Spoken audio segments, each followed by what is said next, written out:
Good morning, everyone. Welcome. Good morning.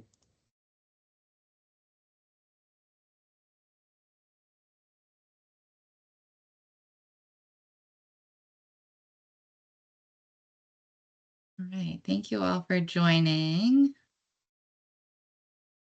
We'll wait another minute or so for any stragglers, and then we'll get started.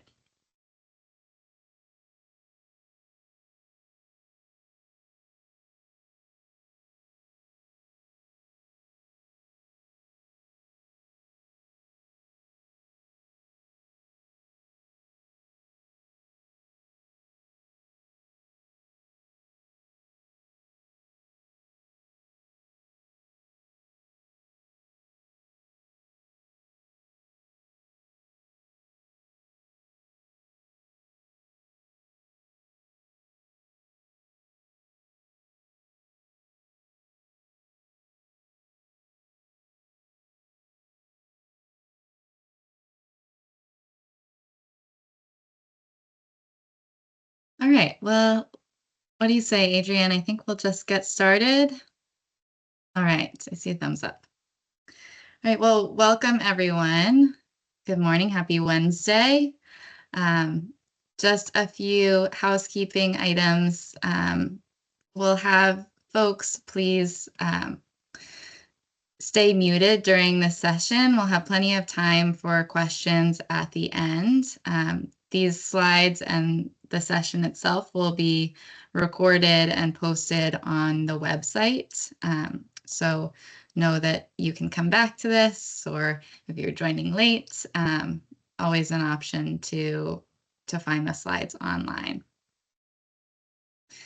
This is the second in a series of workshops to help prospective applicants with the nuances of the NBRC program application. So for today's session, we'll focus on the technical proposal of the application. So first, kind of congratulations to all of you for moving forward to the application stage. We're excited to have a great round this fall and to see some good applications come through.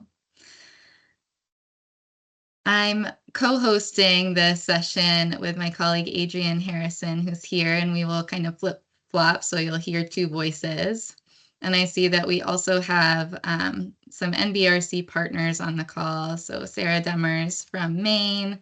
I think I saw Elizabeth Nance from Vermont. Let's see. Hopefully I'm not missing anyone. Oh, Christy from Vermont as well. Thanks for joining. Great. And I see Lisa Harris, our newest NBRC staff member, online as well. So welcome, Lisa. Amazing. Thanks, Lisa, for joining. All right. So again, the session will be recorded and slides in the recording will be available on our website. And again, we'll have time for questions at the end. In the previous application workshop, we covered all the nuances related to the budget information needed at time of application. This session will cover all of the new elements, at least the new narrative elements that you'll need to complete as part of your application. And then our next application workshop this Friday, October 4th, will focus on the supporting documentation, files, and checklists that you'll need in order to submit your application. We will briefly review the resources for creating your application and the information that carries forward from pre-application. We'll cover key performance indicators and what they mean for your project, both at time of application, but more importantly, over the life cycle of the project. And we'll review each element of the technical proposal and any relevant program tips. For those using an LDD or local development district, we'll review how to engage your LDD before submitting your application. And finally, we'll cover some common GMS errors to look out for. So for the purposes of today's session, we won't go into a lot of detail around how to create your application, but we do want to highlight those resources that are available to you. Our creating and submitting an application guidance document was recently updated with clarifications and additional details we felt were necessary based on the spring round. We also have recorded office hours where we helped folks through the process and answered questions. As with pre-applications, the program user manuals will be an important resource as you develop your application. The application portion of the user manual walks you through each section of the application with guidance on what we're looking for. And not listed here, but your invitation to apply letter also includes feedback from NBRC and our state partners. And for Forest Economy Program applicants, we included feedback from our advisory board members as well. The feedback is around where and how you can strengthen your proposal at time of application. So if you have not yet located your invitation to apply letter, which I assume you have as you're on this call, but you'll find it in the collab tab of the GMS application, and you should have also received an email notification as well.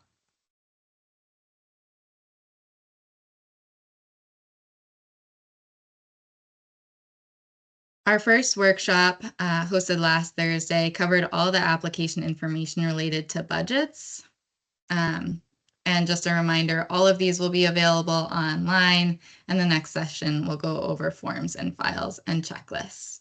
So we've linked here kind of where you can find the recordings and slides.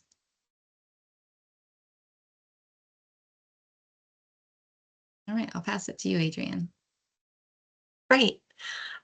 So before we dig into the technical proposal section of the application, we wanted to highlight some of the information that will carry forward from your pre-application. So you may recall entering, some significant narrative text in your pre-application, and that will come forward from your pre-application to your application. So that will be located in the overview tab. All of the narrative information you provided about your project will carry forward into that overview tab. So as part of your review of your pre-application feedback in that invitation to apply letter, you can go back into that overview tab and you can make edits to that narrative to strengthen concepts that were highlighted in that feedback. There will still be a 5,000 character limit for the narrative questions, similar to the pre-application. And so really think of that pre-application narrative as, a concise and direct description of your project details. And then the information that will go over in the proposal tab of the application, that's really where you're going to add a lot of details to those concepts and descriptions that you've provided in your pre-application materials. Also, the contacts section will carry forward. So when you entered the roles of the contacts for your project, that will carry forward. And that is where you will enter your LDD if you're using one. If you're asked to use one, the LDD contact role will be in that contacts section. So you'll just want to make sure to go into that contact section to designate your LDD and add them as a LDD contact.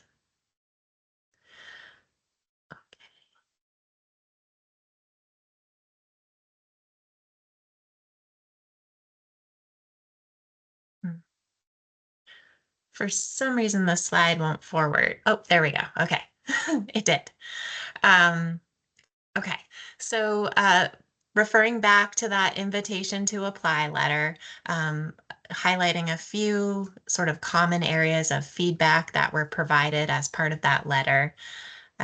All invitations to apply included this appendix that highlights some actions and requirements for all of our projects. And so the first is around the authorized official and the required authorized resolution, providing some additional guidance on how to complete those tasks by designating an authorized official as your signatory within the GMS. as well as steps to prepare an acceptable authorized official resolution. That is a required document. We won't go into the details here. I'm more just highlighting that this was included in your invitation to apply. It was the third page, so it could have been easy to miss. So just drawing your attention to that. Um, this appendix also describes our LDD requirement. So all of the Catalyst applications are required to designate a local development district for grant administration services unless you're a state agency or you received an approved LDD waiver. Forest economy and timber for transit projects or applications have the option to use an LDD for assistance unless it was required in your invitation to apply. And finally, it talks about some steps related to our NEPA requirement. NEPA does apply to all of our NBRC projects, and this highlights a few steps to take in order to communicate and demonstrate that you've accounted for and understand our NEPA requirements. A lot of the feedback in our invitations to apply were around budgets. So if you did receive budget feedback, you can go back to that workshop number 1, and you can find out a lot of information about the budget feedback you may see in your letter.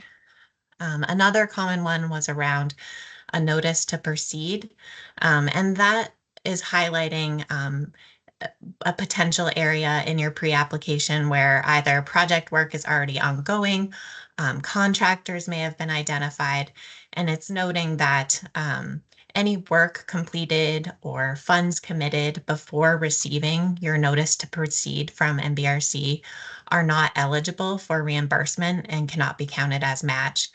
So if you did get that flag, it's important to just go back. If you do have work that you've already started, you can remove that from your project budget because that's not reimbursable and cannot be counted as match.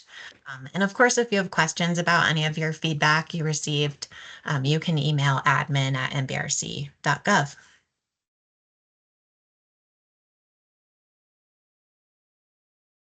Okay, investment locations. So there's a tab in the application. It's locations. You're familiar with that tab already. As part of the pre-application, you identified the location of your project, your state, and the county where the project takes place. That's how you come up with your match. If in your invitation to apply, it was requested that you adjust your state or your county locations, this is where you will do that. You really only want to identify states and or counties where the project will physically take place. That impacts your required match rate, so we want to make sure you get that right so that your match amount is correct. So if you did get a flag in your invitation to apply, that's where you make those adjustments. The second piece of the location tab for the application is around investment locations. And this is where you will enter the locations of where your project will take place, but it's where your project will take place as well as the areas that are associated with the direct impacts of your project. So it's slightly different than the sort of application match section of this tab.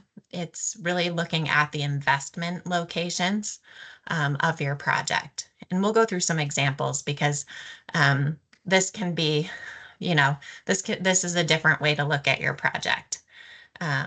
There's also a validation process within this section where you're asked to enter the address or the latitude and longitude locations for each of the areas of impact or where the work is taking place. And if for some reason that validation comes back as invalid, that's okay. You're going to keep that location in there. We'll use those on these next couple slides to associate those locations with your key performance indicators.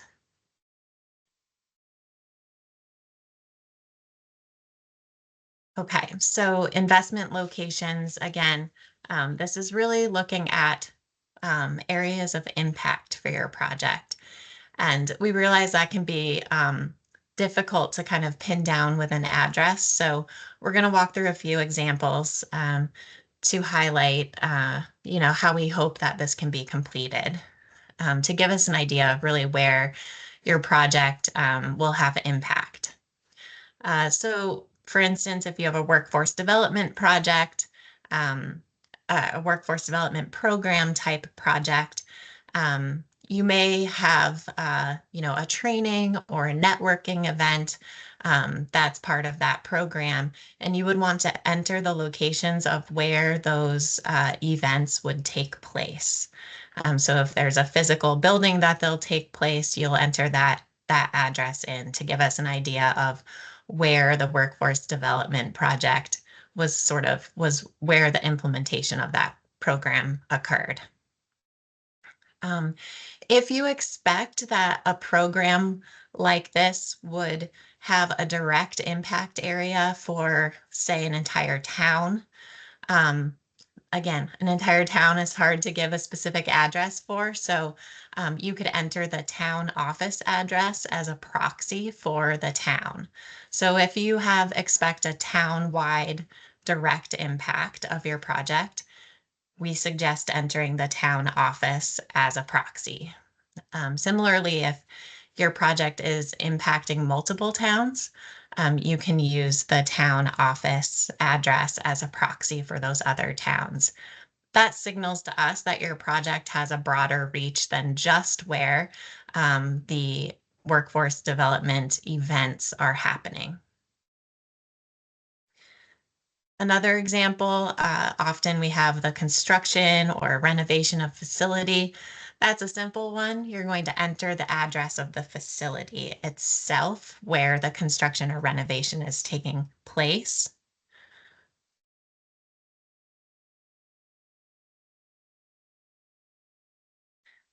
In another example, we often see projects around water or sewer line installations or extensions. Um, you can enter the latitude and longitude of the midpoint of the road where that installation occurs. This gives us the information that this is the segment of the water and sewer line that was being installed. If there are multiple roads, you can do sort of that same approach for multiple locations to give us the information of where these projects are taking place. And if those water and sewer lines have expected direct impacts on a facility, often we'll see projects that are, extending a water line or a sewer line to a hospital or a housing development or an industrial park. And those you can also enter the addresses of those facilities if they're directly impacting those facilities. And similarly, if it's a town-wide sort of direct impact, say you're connecting a new town or a new portion of the town to water or sewer, you can again enter that town office address as a proxy to signify to us that this project had a much broader impact than just the place that the pipes were laid. I see one question. If it's about the investment locations, I can do my best. Yes, you mentioned you can add the latitude and longitude. In investment locations, there's just columns, street, city, state, zip code, and status. Where would you Thanks. put the? Yeah, thanks for asking that. So, if you're choosing to use the latitude and longitude, you would enter that into the address line. And that, of course, would not validate as a location, but that's okay.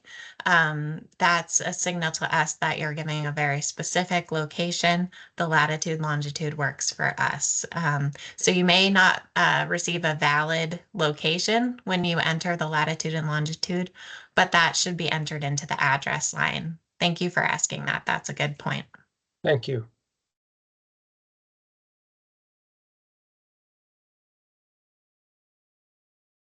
And I will also say that if the investment location for your project is not clear, you can absolutely email us at admin@nbrc.gov for guidance.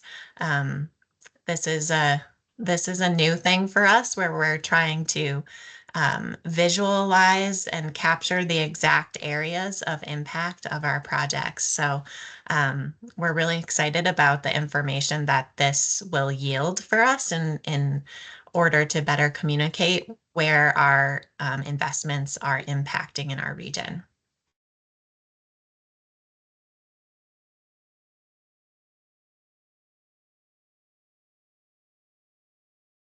Okay.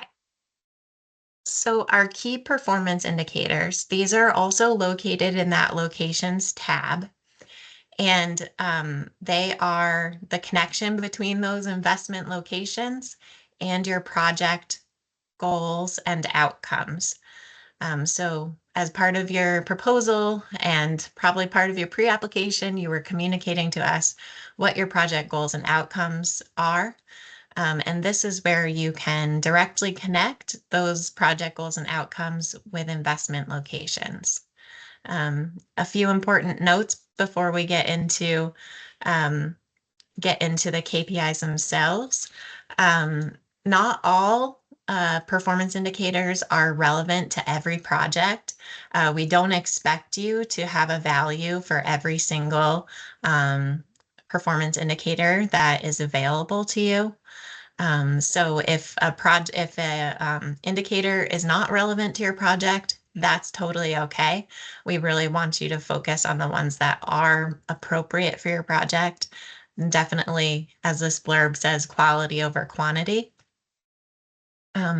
These performance indicators will live with your project, and at the end of your project, you'll be asked to report against them to see, if those outcomes were in fact achieved. So keep that in mind as you're selecting your KPIs, that we do ask you to report on them at the end of your project.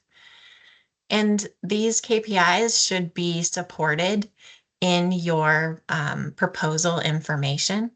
So all of the narrative that you are using to describe your project should also support these indicators. You'll already be talking about your project goals and outcomes, and so there should be alignment with what you select as your KPI and those project goals and outcomes. Yes, exactly. If the KPI does not apply, you will enter a 0. Yes. That was a question that came through the chat box. Let's see.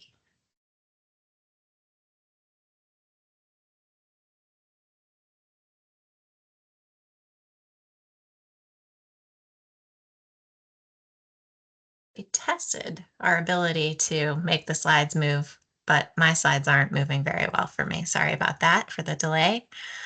Okay, so the key performance indicators, the fields that you'll be asked to complete, again, if it does not apply to you, you'll enter 0.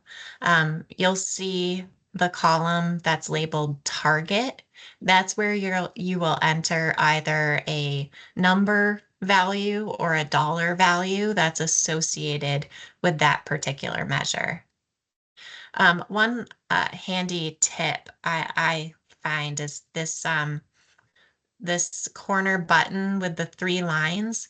If you click on that, it gives you the option to create a PDF of all of the key performance indicators. I find it really helpful to be able to view them all and read everything all at once. And so that's helpful to me to create a PDF. Then you can go through and kind of compare all of them and see which ones really are most appropriate for your project before going through the table. And additional descriptions of the performance indicators are also in the program user manual under Appendix G. So you can refer to that as well.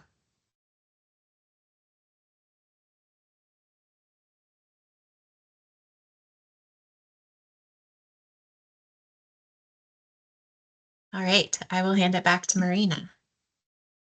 All right, so we'll move on to the technical proposal section, which is the proposal tab. This is where all of the technical proposal questions are located. We're flagging here that you should be sure to save often and that you are limited to 5,000 characters for each question. While you may feel that some questions in this section might solicit redundant responses to what you submitted in your pre-application or in the overview tab, we encourage you to use this technical proposal to build on the information submitted at pre-application rather than copy and paste what was already submitted as part of the overview tab. So you'll consider the feedback provided in your invitation to apply and provide as much detail about the individual tasks you intend to complete in order for your project to be successful. It'll be helpful in this section to have the detailed scoring criteria available as you develop your responses. And scoring criteria is located at the very end of the program user manual. I saw a question in the chat related to, if you did not see any feedback as part of the invitation to apply, do you still need to complete the proposal section? And the answer is absolutely yes. Feedback was provided regarding any technical feedback or specific flags that we had at time of pre-application, but it doesn't mean that you don't need to fill out the technical proposal tab. So this is still an opportunity to provide even more information to NBRC and our state partners about your project and the individual tasks that will be completed to ensure its success. We encourage applicants to prepare responses in a Word document and then copy and paste the information into the grants management system. If you do so, please be aware of the common error message related to character counts. So if you copy and paste content directly from a Word document, that content might have additional invisible formatting characters, such as bullet points, bold text, or hyperlinks that will be counted in the grants management system. So I'll talk about this later on in this presentation, but there's some solutions to this, including copying and pasting as plain text into Notepad or a similar app, or to wordcounter.net, which will strip the invisible formatting characters. So again, we'll talk about this later during the presentation, but want you to be aware that if you are developing the responses to the technical proposal section outside of the GMS in a Word document, that you'll have that additional step when pasting into the grants management system.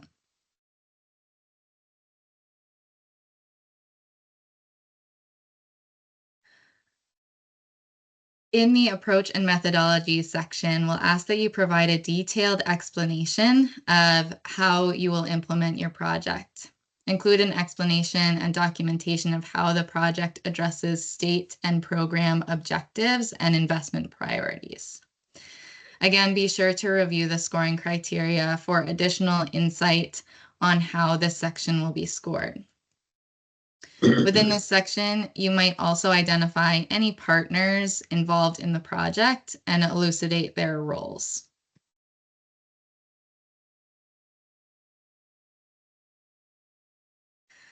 Projects will receive a higher score based on completeness of addressing the relevant investment priorities outlined in program materials. Points are awarded based on the details provided in this section and any additional documentation provided. For the Catalyst program, there are 3 pieces we'd like to highlight here, which are also outlined in the scoring criteria. First, priority will be given to projects that provide direct benefits to communities that have been underrepresented in past NBRC investments. Priority will be given to projects that demonstrate direct benefits to rural communities with populations of less than 5,000 and underserved communities. And NBRC identifies an underserved community as those who suffer from a combination of economic, health, and environmental burdens, including high unemployment and poverty, basic resources or conditions such as standard housing, medical and educational facilities, and civil rights and vulnerable populations, including minority, low-income, rural, tribal, indigenous, homeless, and limited English-speaking populations. Second, priority will be given to projects that address multiple needs across eligible infrastructure and non-infrastructure categories. So priority will be given to projects that demonstrate efficiencies gained from multiple categories in one project. And thirdly, priority will be given to projects that adapt to changing climate conditions and extreme weather events. So priority will be given to projects that demonstrate how they help communities prevent, reduce, and or withstand or improve recovery from climate-related impacts and disasters. For the forest economy and timber for transit programs, projects will receive a higher score based on the completeness of addressing the relevant investment priorities and project categories outlined in program materials. Projects identified as a priority by the state where the project is located may receive a higher score. And consideration will also be given to the geographical distribution of NBRC funding. Additionally, projects that support related regional, state, or local planning efforts and have included, for example, references to hazard mitigation plans, climate plans, equity action plans, or comprehensive plans may receive a higher score.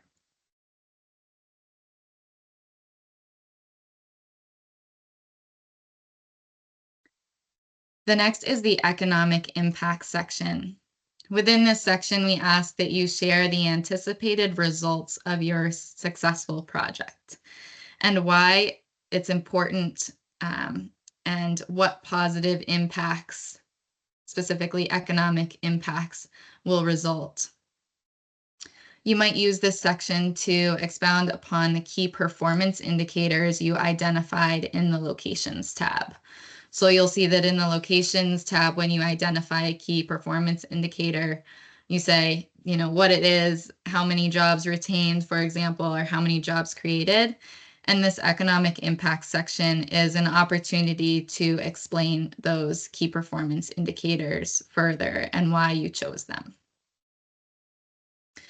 Within this section, NBRC and state partners are looking for projects to clearly identify the economic outcomes and expected outputs of their project. Within each of the program user manuals, NBRC has provided a list of outcomes and examples of each. Be sure the economic impacts you outline are relevant, that they're related to the KPIs you identified, and that you are realistic about the expected direct economic outcomes. This is important because, as Adrienne mentioned, when your project is complete and it comes time to close out, we'll ask that you report on the success of the project based on the expected outcomes and outputs you outlined at time of application.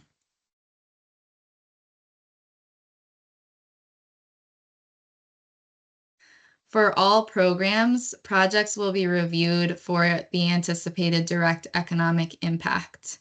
For the Forest Economy Program, projects will be reviewed for the anticipated impact on the forest economy specifically. An economic impact should be consistent and, where possible, supported by feasibility studies and or local, state, or regional data. The project should demonstrate it will have impacts such as job retention, job creation, and or wage growth within an identified time frame. We encourage applicants to include narratives from local businesses, leaders, and government officials regarding the anticipated economic impacts and the importance to the larger economic development strategies.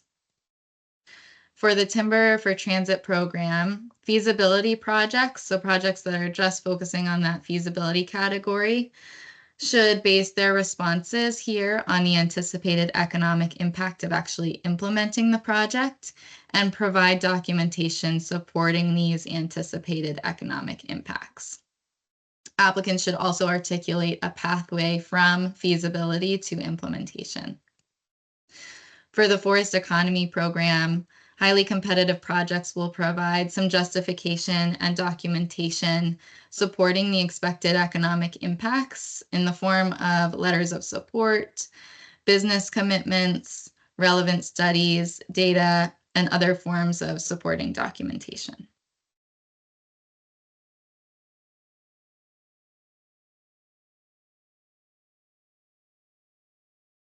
Okay, the next section of the technical proposal is the project readiness section.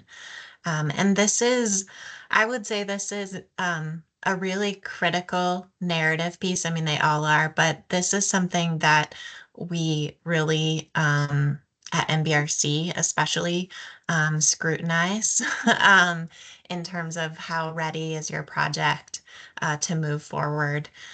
What we're looking at is for information on what it will take to take your project to the implementation phase. So if it's ready for implementation, describe what you've done so far to get to this point. If it requires some additional planning tasks, that of course is okay. We like to see descriptions of what is left to be done in order to reach that implementation phase. And also that everything is accounted for in a detailed schedule and timeline for completing the project. So if there are additional planning tasks, that can be accounted for in your timeline so that we're able to see that this project can move forward within that 3-year period of performance and that your project can begin to draw funds down within 12 months of the award. Those are two major indicators that we look at in terms of project readiness.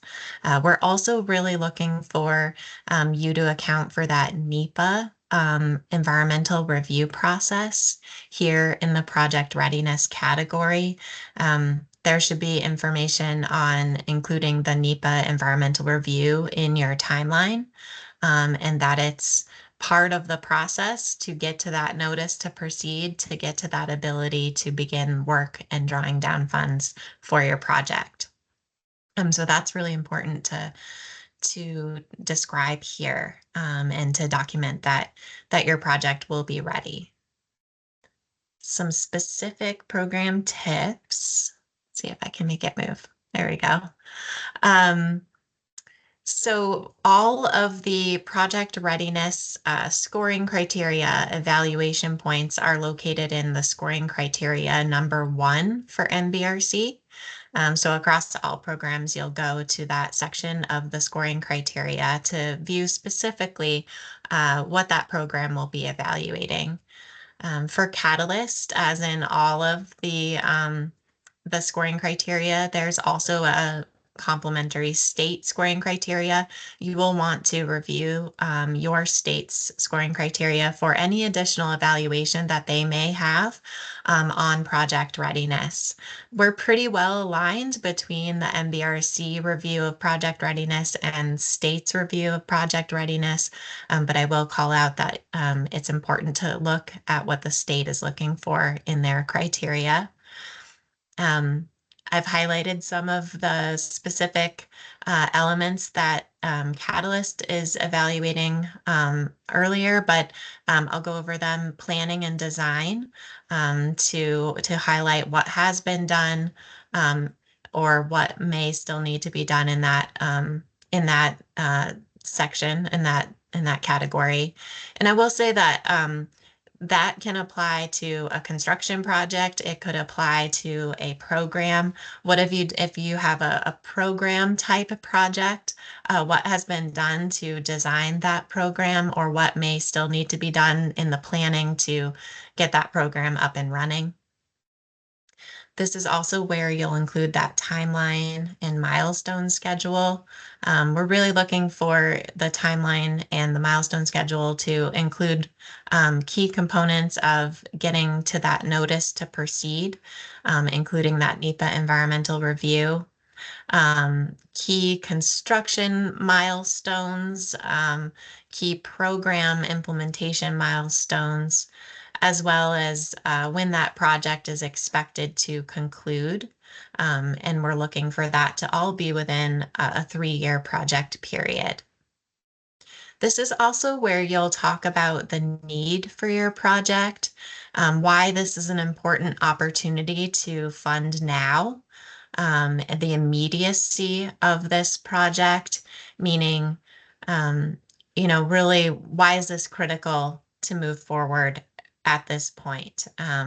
This is a competitive program. All of our programs are competitive, and this is really your opportunity or the place for you to describe why this is a critical step for your project to move forward.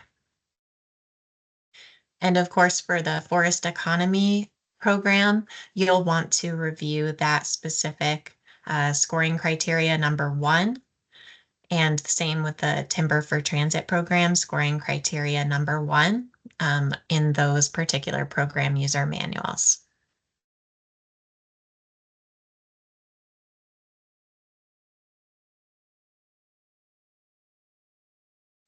Okay, the final section of the technical proposal is focused on capacity and qualifications.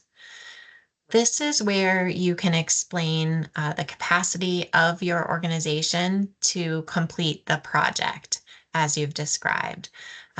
You can include information about your staff, about your personnel, about partnerships that you have in place to take this project through to completion, to support the project implementation process.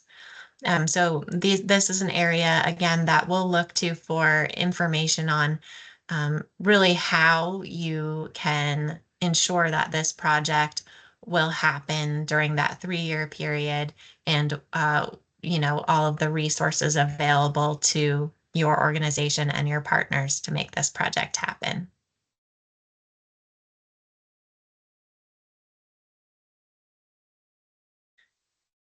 All of the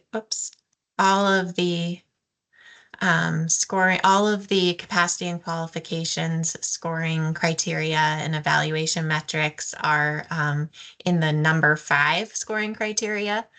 So you'll go again to that appendix of the NBRC scoring criteria and view the number 5 criteria. For Catalyst, again, you'll want to confer with your corresponding state scoring criteria for any additional evaluation of your capacity and qualifications. For forest economy, it's titled slightly differently, collaboration and organizational capacity. Timber for transit, also organizational capacity. Again, that'll all be in the scoring criteria number 5. And we actually have a few examples on the next 2 slides, just to kind of highlight a few of the responses we've had in the past that we felt really covered what we were looking for. My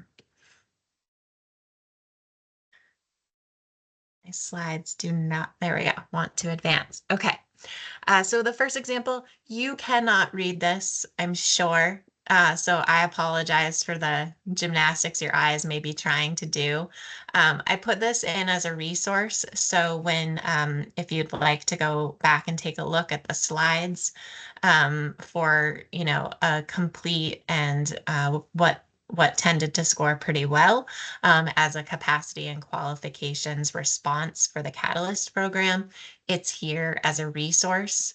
Again, here, the applicants were really able to highlight their experience of the staff and the organization, their past experience with working with implementing projects. They also highlighted partnerships that are available to them to help support their project work. And they also highlighted that they were working with their local development district for grant administration. This is something for Catalyst specifically that you can be awarded a point for, is to have early outreach and engagement with your local development district. And within the scoring criteria number 5, you can review what we consider early outreach.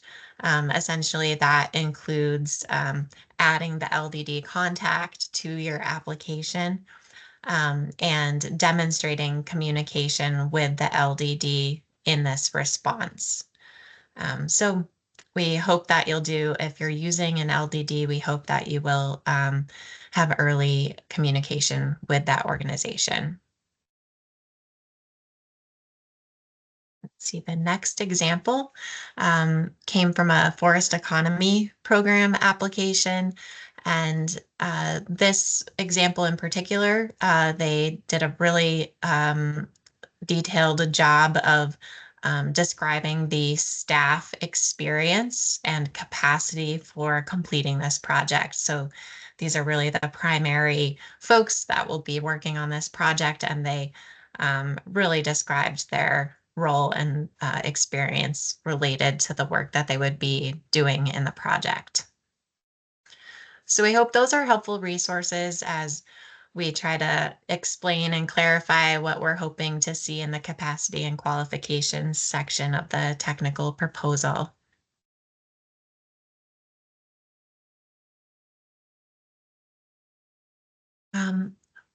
Finally, the last thing we're going to go over today is the LDD support tab. So this is an optional feature of our application. It's not required. I'll start by saying that. And it was designed for applicants to be able to interact with a LDD that they're planning to use for their grant administration services.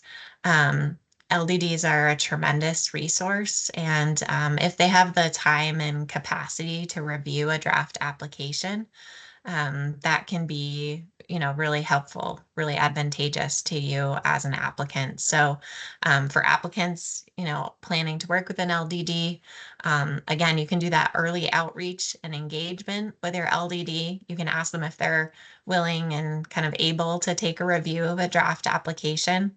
Recognizing it does take quite a bit of time to do that review, and LDDs are not directly compensated for this request. It sort of is at the ability of the LDD if they can take that request on. Some of the things that they'll be looking for in that review, they'll be reviewing your budget information, and they'll also be reviewing any feedback that was included in your invitation to apply. So that would be really key to share with your LDD contact, that invitation to apply, if it does contain any particular NBRC or state feedback. They can go through with you and see that you've been able to address those specific feedback items. Again, they'll be looking at the budget tab to make sure all of the NEPA and LDD costs are in your budget, and that the budget information is consistent across the different documentation in the application. And then they'll also make sure that the LDD information is correctly located in the contacts section. So again, you'll want to make sure you give yourself enough time to coordinate with the LDD. If you invite them to complete a review and they end up not being able to do that, you can sort of end that review process at any time by clicking the complete review button. That will sort of cancel that request, and you can resume work on your application or submit your application. And it's important to remember that the LDD will not have time necessarily to review all of the narrative text of your project, but they'll be able to kind of provide some key technical eyes on your budget materials, any feedback, and of course the LDD section. So there's an option.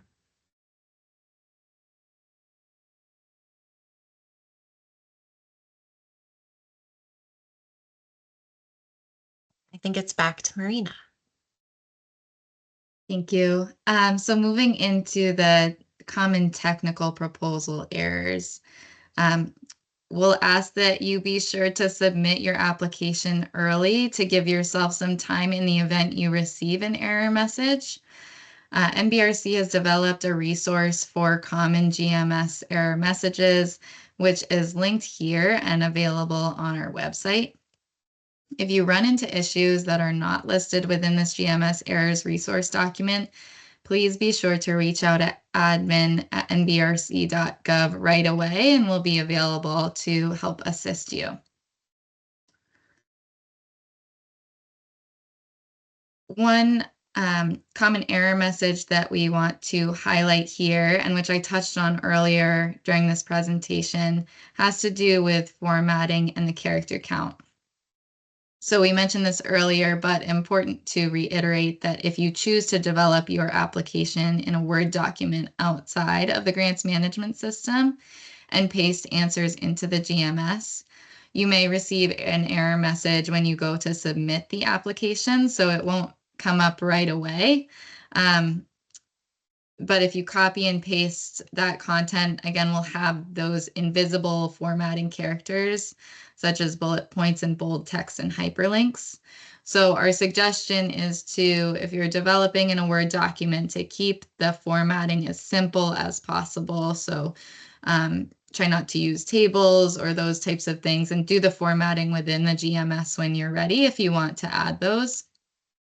And when you're ready to copy and paste, you'll copy and paste as plain text, again, into Notepad or a similar app, or at wordcounter.net, which again will strip the invisible formatting characters. If you copy and paste unformatted content back into your application after that, it should have stripped all of those additional characters. And then you can reformat content as you need using the tools within the GMS. Other common error messages relate to budgets, and those common errors are covered in the GMS errors resource as well. Again, do your best to submit your application early so that you can handle those potentially unexpected error messages prior to our 5 p.m. deadline on the 18th.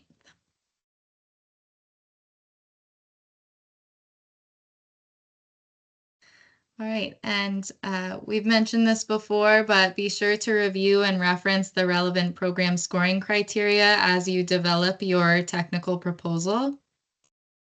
Scoring criteria covers all aspects of the application, from project readiness, alignment with state and program investment priorities, to economic impacts and organizational capacity. For the Catalyst program, as Adrienne mentioned, you'll need to refer to both the NBRC scoring criteria and the scoring criteria for the state where your project is located. For the Forest Economy and Timber for Transit programs, there's one set of scoring criteria, and all of that criteria is listed at the very end of the program user manuals. All right. So we just threw a lot of information at you, and we'll take this time to answer questions. Feel free to either raise your virtual hand or come off mute.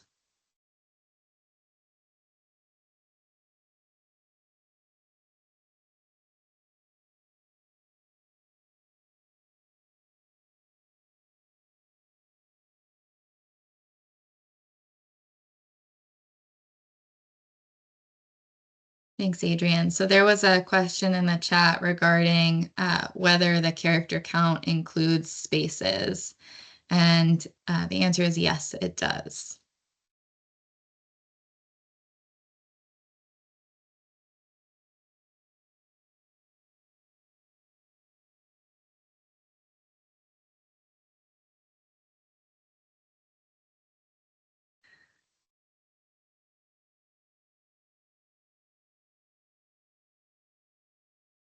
All right. There's another question in the chat. If we need to change the authorized official in the GMS and add a new official to match the AOR, how would we do that? We have some resources on our website to change the authorized official, and I'll link that here. Adrian, did you want to provide any more detail off the top of your head for that one? Sure. Yeah, I think our GMS guidance document is the best resource, but essentially if this person is already in your system as a project contact, you'll need to designate a different role for that project or for that contact. I believe it's an authorized signatory role. So there should be a list of roles to choose from, and that should be the one to select for your AO. If the person is not already in the system as a project contact, you'll need to invite them. So you'll need to enter their information and then invite them to create an account.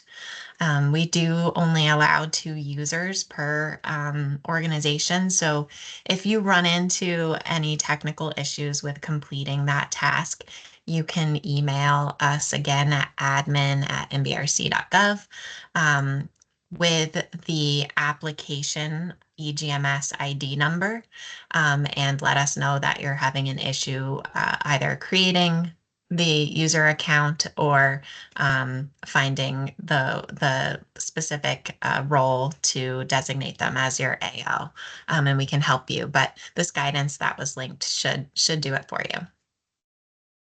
And the LDD does not count. You're correct. So answering the next question, the LDD does not count towards those 2 project contacts. It's only 2 contacts for your organization associated with the project. The LDD, they're already in our system, and that does not count towards your contacts, your project contacts. Bob? Yes, where would you place the letters of support? Would that be in forms and files? Yes. So we will on our next, we can definitely go through that now, but on our next workshop on Friday, we will go through every form and file in the Files tab, so that it's clear on where to put our required documentation and optional documents. But yes, the letters of support are part of the supporting documents checklist section of the Files tab. And there should be a place where you can upload those letters of support as part of that application supporting documents checklist section. Thank you. And the tab history, what is that used for? That is probably not relevant information, but it tracks, like, for instance, when you submitted the pre-application, when the pre-application was approved, when you converted it to an application. So it kind of tracks the major history events associated with that project. Okay, so it's not an input area. It's not, no. Thank you. There's a question in the chat box around, can you have 2 LDDs? No, some areas do have multiple LDDs that cover that area. So you'll go to our website under resources, and there's an LDD webpage. As well as within that webpage, there's a spreadsheet that shows all of the LDDs available in our region. And you'll want to select the LDD that corresponds with your county or your community. If there are 2 LDDs that cover that area, you'll want to select the preferred LDD for your project. And if you need more information on those LDDs or questions about their capacity to work with your project, you can email their executive or their contact on that spreadsheet. You can also email us at admin@nbrc.gov and we can help you designate the appropriate LDD, but just one LDD per project.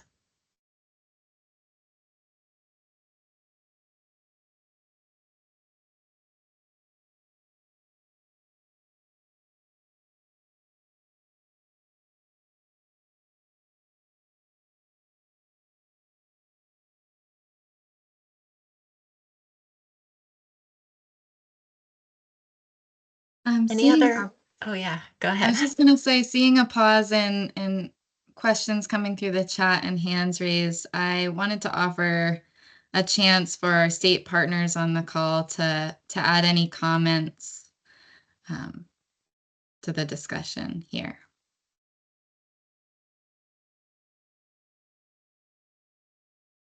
It's not a requirement, and you weren't prepped before this, so if you don't have anything, that's okay too.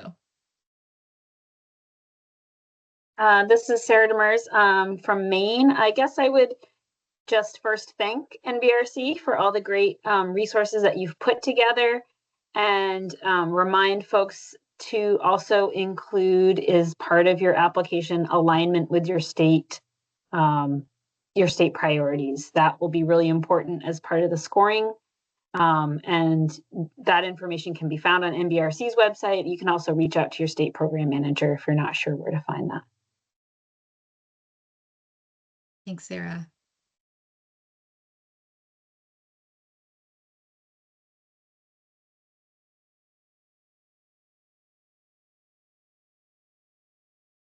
All right, well, we're more than happy to give you 58 minutes of your day back if there are no other questions.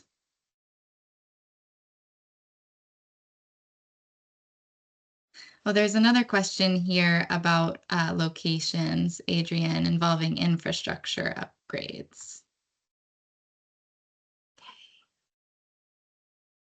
Okay. Let's see. So facility upgrades in the investment location. Right. Yes. So if the upgrades that you are making to your system will impact all of the users in that community, I would advise selecting or including two locations. One is that facility that received the investment. So that particular location was the subject of that direct investment. And then again, you could use that town office as a proxy for the entire community that you're expecting direct benefits to the entire community. Yes, you have it correct there.